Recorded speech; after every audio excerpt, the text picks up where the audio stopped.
This video is titled Why Money Doesn't Want You to Be Rich. Why the spirit of money itself has no desire for you to be rich.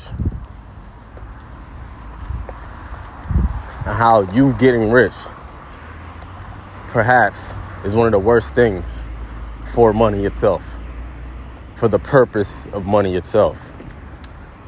So if you peruse the internet, YouTube and TikTok and whatever other social media outlets people have these days, you will see statements like money is energy, and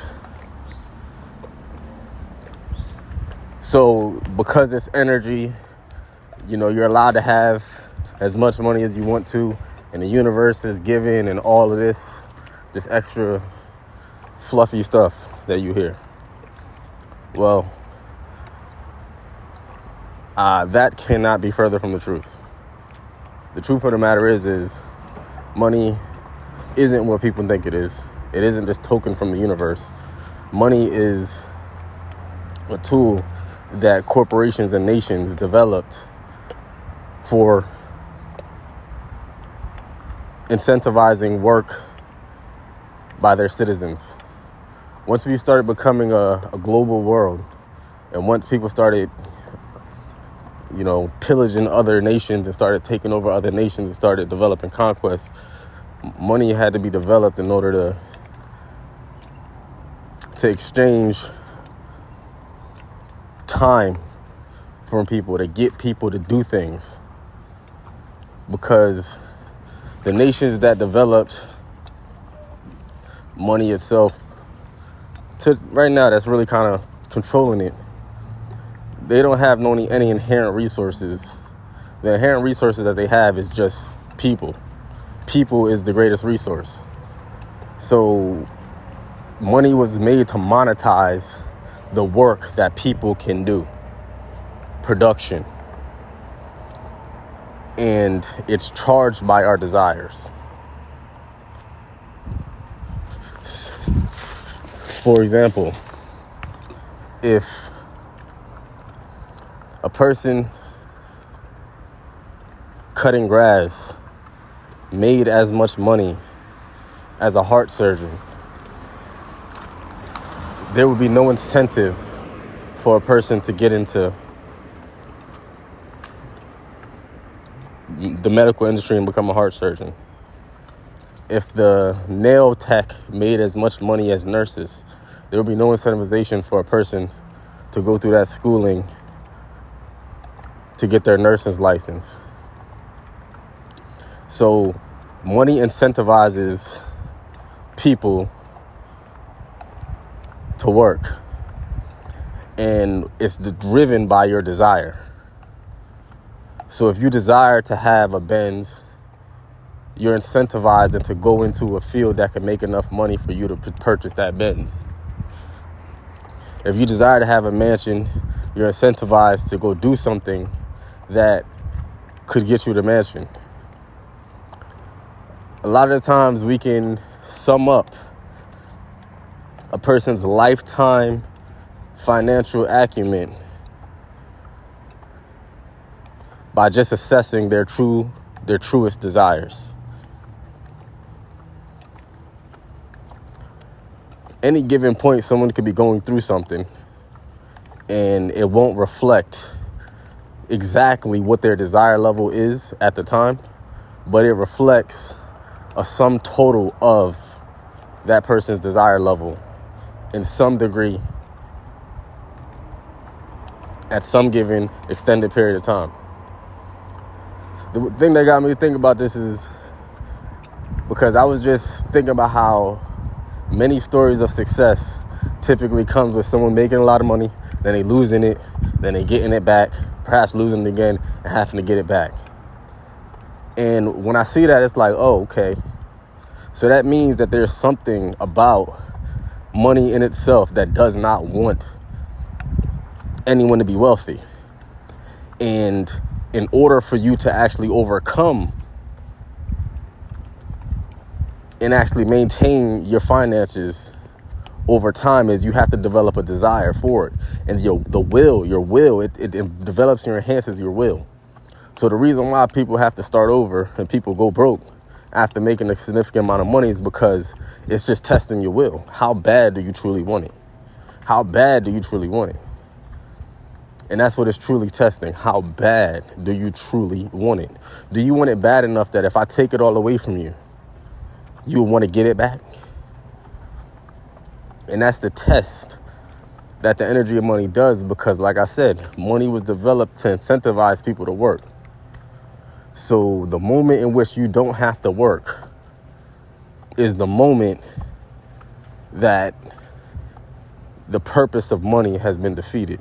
It's been overcome. It's been conquered. Right? So if you think about it like this, Let's say every single person right now just got paid $1 million. What do you think that was going to happen all across the country? 99% of the people is going to quit their jobs, because there will be no incentive for them to go clock in at work knowing that they have $1 million in the bank. So what would eventually happen within the world? Within the world, there will be a system that's created to take money from you faster.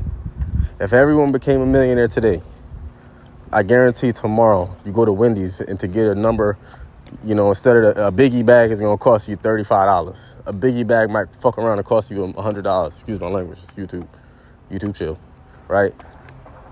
So $1 million might cost you, or a biggie bag at Wendy's might cost you $100 in a world where everybody's millionaires. Why? Because the market is going to have to change and correct in order to incentivize you, the consumer, to get back to work. So what we consider wealth, a specific number, $1 million, $2 million, $10 million, all that is relative. It's only as valuable as what people is willing to work for, and it's only as valuable as what people is willing to spend. So that's the reason why when you get it all, a lot of people, you typically have to lose it all. Because it's just the system trying to balance itself out to get you back in the state of being that you have to be producing, that you have to be productive, that you have to work. Because that's all it's here to make you do. It's simply here to make you work. And to do harder, more specialized tasks, they give you more money to incentivize the people that want more in life to go ahead and produce more. And that's all it's really here to do. So this great idea that, money is spiritual and everyone can be abundant. It's like, not really, because money wasn't designed for that. Abundance is having all the food that you're gonna need, the shelter that you need, the people that you need, and just literally just having all the things that you need all the time. That's what abundance is. Abundance isn't having excess. Abundance isn't having $2 million. Abundance is always having food on the table. Abundance is always having a roof over your head. Abundance is always having clothes on your back and shoes on your feet. Abundance is to not going cold in the winter and always having somewhere to stay warm. Abundance is the ability to feed your family. That's what abundance is. Abundance isn't excess wealth. That's not abundance. That's wealth. That's greed. That's something different. So a lot of people, they kind of inflate these two things and they get a little bit confused, thinking that it's the same thing, but it's not. It's different. So to get back to the original point, most people ain't never gonna get wealthy because it's too damn hard. Because it's gonna test your will many times. It's gonna do everything in its power to make sure that it doesn't happen for you, because it wants to keep you working, because money was here to get you to work, or to get you to produce, or to get you to organize people to work. Production, working, and organization. That's what it was getting you to do. It was here to get you to perform. It was an incentivization for you adding value to someone's life. Someone. And the more people you can add value to, the more money you're going to get. The game of taking the money from the people, that game is always demonized because you're not really adding no value. So let's just say you got this crime lord. Like, how come the crime lord gets it forever? The value that he's adding by taking money by robbing Peter, he's giving value to Paul. He's giving value to the people that have businesses. So a money hoarder, a person that gets the money but don't want to spend the money, will always lose the money. Always lose the money. Because it becomes a point where you're not becoming valuable to anybody. It becomes a point you're no longer valuable. And when you're no longer valuable, you're no longer providing something for someone, then it doesn't matter anymore. So now ask me this question. What would you do if you got $1 million a day? Spend that shit. That's what I would do. Because if I want to make sure that I get another $1 million, I'm going to have to spend that $1 million that I got. It's going to be a mandatory. It's going to be mandated. Because to hold it and to sit on it will guarantee that I will lose it. It's a guarantee that I will lose it. Well, how come some people give their money to the stock market and it gets more money? Yeah, because you're giving companies money to play with. So your valuing to them is your investment into them. That's your value. So value can come in a lot of different ways. But I guarantee there's never going to be any significant finances that's going to be accrued without providing some sort of value, or without the intention to provide some sort of value towards people. It's just not going to happen. So this is just the understanding that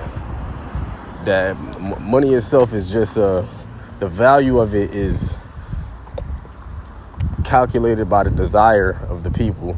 That's what's going to be determined how much you make, is it's your desire level.